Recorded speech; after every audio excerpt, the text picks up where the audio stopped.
Hello दोस्तों, कैसे हो? आशा करता हूँ आप लोग सही और स्वस्थ होंगे। दोस्तों, आज हम बात करेंगे पोस एक्ट क्या होता है। तो पोस एक्ट कहाँ लगाया जाता है और कैसे लगाया जाता है और ये किसके बचाव के लिए है, ये सब हम आपको आज जानकारी देंगे। तो ये स्पेशल एक्ट है और स्पेशल एक्ट सिर्फ महिलाओं के लिए है।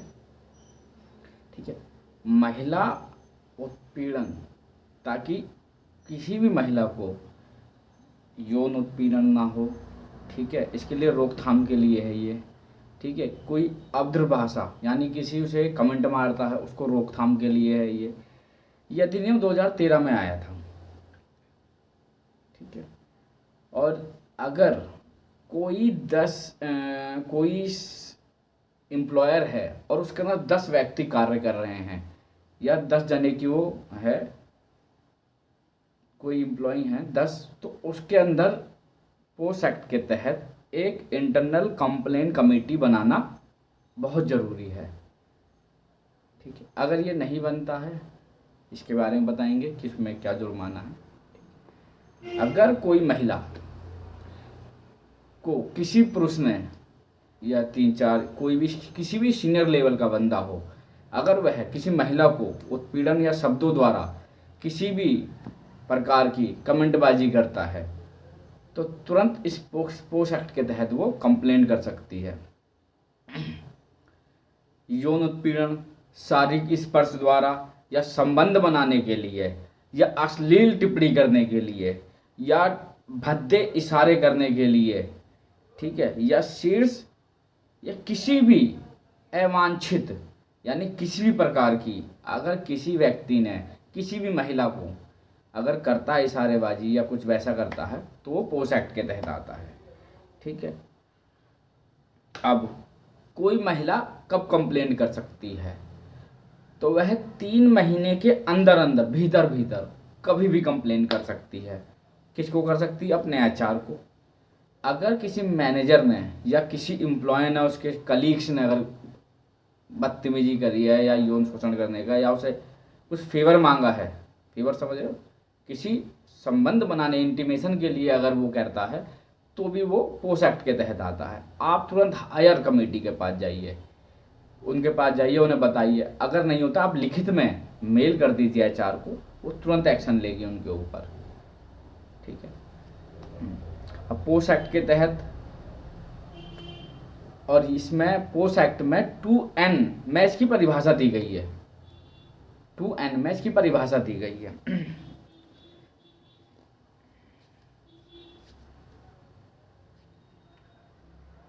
अब धारा 9 ये कहती है, पोस एक्ट 2013 के तहत धारा 9 ये कहती है, कोई भी महिला 3 महीने के भीतर शिकायत दर्ज करा सकती है आईसी कमेटी में, यानी इंटरनल कंप्लेंट कमेटी के अंदर शिकायत दर्ज करा सकती है 3 महीने के अंदर कभी भी। ऐसा नहीं है कि भाई आज डिले हो गया है तो मैं नहीं कर सकती है। कुछ सुनवाई होगी आपकी, आप शक्ति पावर हैं, महिला शक्ति हैं, बिल्कुल आपको डर के नहीं रहना है। ठीक है, धारा 9 ये हमें कहती है। अब पोस एक्ट 2013 की धारा 13 क्या कहती है? इसके तहत जांच पूरी होने पर समिति को रिपोर्ट 90 दिन के अंदर 90, ये भी 3 महीने के अंदर अंदर निपटानी होगी। किसको देनी होगी? एम्प्लॉयर को देनी होगी। या तो सजेशन दे सकते हैं, यानी सिफारिश कर सकते हैं कि इन्हें ऐसा ऐसा करना चाहिए। ठीक है, बचाव का कोई सिफारिश नहीं होती है। सिफारिश इसकी होती है कि इन्होंने अपराध करा है या नहीं करा, इसकी सिफारिश होती है बस। धारा 14 क्या कहती है? धारा 14 ये कहती है, यदि कोई महिला झूठी एफआईआर दर्ज कराती है, शिकायत देती है, बहुत सी महिला होती हैं कि अगर उन्हें कोई रंजिश निकालनी होती है जो झूठी दर्ज करा देती हैं शिकायत, तो उस पर कार्रवाई होगी मैडम। धारा 26 क्या कहती है? यदि कंपनी नियमों का पालन नहीं करती है तो 50,000 रुपये का जुर्माना है। 10 जने की अगर वो कमेटी है, 10 जने के मतलब कि वो कार्य कर रहे हैं उस एम्प्लॉयर के पास, तो उसके अंदर अगर वो कमेटी नहीं बनाती, आईसीसी इंटरनल कंप्लेंट कमेटी नहीं बनाती है, तो तुरंत उसे पे 50,000 रुपये जुर्माना लगेगा। अब आपराधिक कार्रवाई पॉक्सो अधिनियम के अलावा पहले ये पोस्ट एक्ट के तहत होगा, उसके बाद अगर वो चाहती है, यानी एम्प्लॉयर खुद ही लिखवाएगा। पहले आईपीसी की एक 354A था, ठीक है, अब हो गया है बीएनएस की धारा 75 के तहत कार्रवाई की जाएगी। एफआईआर मुकदमा दर्ज होगा इसके अंदर पुलिस द्वारा, या तो उस पर 1 से 3 साल तक की सजा होगी या जुर्माना होगा, हो सकता है दोनों हो जाए, ठीक है। पोक्सो अधिनियम की धारा 14 के तहत इंटरनल कमेटी अपनी जांच में पाती है शिकायत झूठी है तो एम्प्लॉयर्स को सिफारिश कर सकती है। क्या सिफारिश कर सकती है? कि उस महिला पर, जिस महिला ने झूठी शिकायत दर्ज कराई है, कि लिखित में माफ़ी दे। जो पीड़ित व्यक्ति है, जो लड़का, जो पुरुष है, उसको लिखित में माफ़ी नामा लिख के दे, ठीक है। या एम्प्लॉयर चेतावनी दे उसे, या निंदा करे उसकी, ठीक है। अगर एम्प्लॉयर चाहे तो प्रमोशन या वेतन में वृद्धि रोक सकती है। उसका प्रमोशन नहीं होगा, ना ही उसकी वृद्धि होगी सैलरी में, कोई नहीं होगा, वो उसी पे स्थगित हो जाएगा, ठीक है। नौकरी से बर्खास्त यानी टर्मिनेशन भी हो सकता है। उस महिला अगर झूठी एफआईआर, झूठी कंप्लेंट करती है तो इंटरनल कमेटी को, ठीक है। अब आइए काउंसलिंग या सामुदायिक कार्य भी कर सकता है, यानी सोशल वर्कर की तरह एक सोशल कार्य, यानी पेड़ पौधे लगाना या किसी गरीब बच्चों को जाके दान देना, या मतलब कुछ वैसा कार्य है जो सामुदायिक से जुड़ा हुआ हो। किसी एनजीओ में काम करना, उसकी कोई सैलरी वो दे ना दे एम्प्लॉयर के ऊपर है, ठीक है। और अगर कोई, अब आइए अगर कोई महिला झूठी एफआईआर करती है उसके ऊपर, तो पुरुषों का क्या अधिकार है? कोई भी पुरुष अगर उससे पीड़ित है और वाकई में ही वो झूठी एफआईआर है या झूठी वो उनने कंप्लेंट कर रही है आपकी, तो आप तुरंत, पहले आईपीसी की धारा 499 थी डेफिमेशन यानी मानहानि, अब है 356 यार 356 क्लोज 1, 356 क्लोज 2 बीएनएस की धारा, ठीक है। इसमें 2 साल तक की तो सजा है, और आप जितना जुर्माना जितना भी उसमें जुर्माना भी है, और आप उसमें जितना रुपया मांगे वो उन्हें देना होगा। वो कोर्ट के नियम अनुसार, यानी मस्तिष्क के ऊपर है कि कोर्ट उस टाइम क्या विचार कर रही है, उतना कंपनसेशन देना चाहिए या नहीं देना चाहिए, वो कितनी हानि हुई है वो उसके अनुसार होगा, ठीक है। कानून से बचाओ, अब अगर किसी को लगता है कि हाँ मैं फंस सकता हूँ या वैसा है, या कंप्लेंट के बाद भी अगर वो चाहे तो अपनी साक्ष्य कैसे देगा, तो साक्ष्य वो इस तरीके से देगा, या तो वो ईमेल कर दे एचआर को या अपनी इंटरनल कमेटी को, उनसे पूछ के, बचाव रखने का सबका अधिकार है, ठीक है।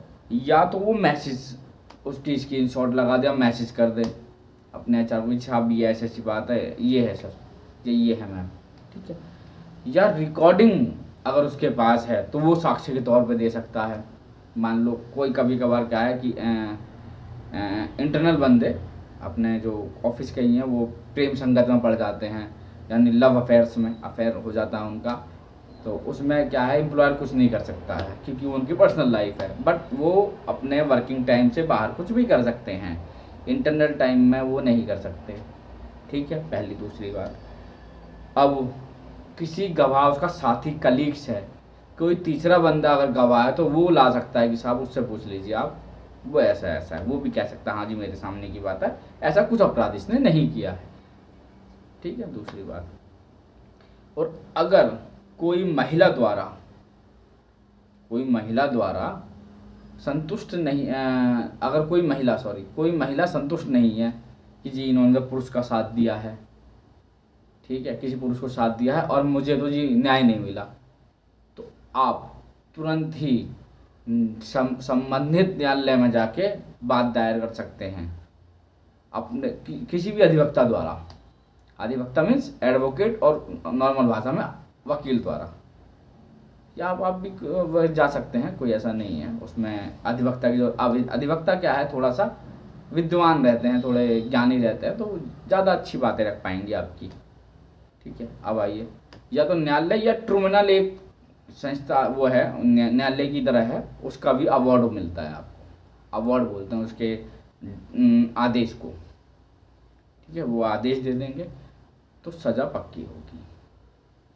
अब आइए कि अगर पुरुष, सेम पुरुष का भी है यही, अगर कोई पुरुष के खिलाफ झूठी लिखाई गई है तो तुरंत ही वो संबंधित में जाए न्यायालय में या ट्रिब्यूनल उसमें कोर्ट में, और तुरंत जाके अपनी लिखित आवेदन दे दे, अपील कर ले तुरंत ही कि नहीं मेरे साथ तो जी पक्षपात किया गया है और मैं इससे संतुष्ट नहीं हूँ साहब।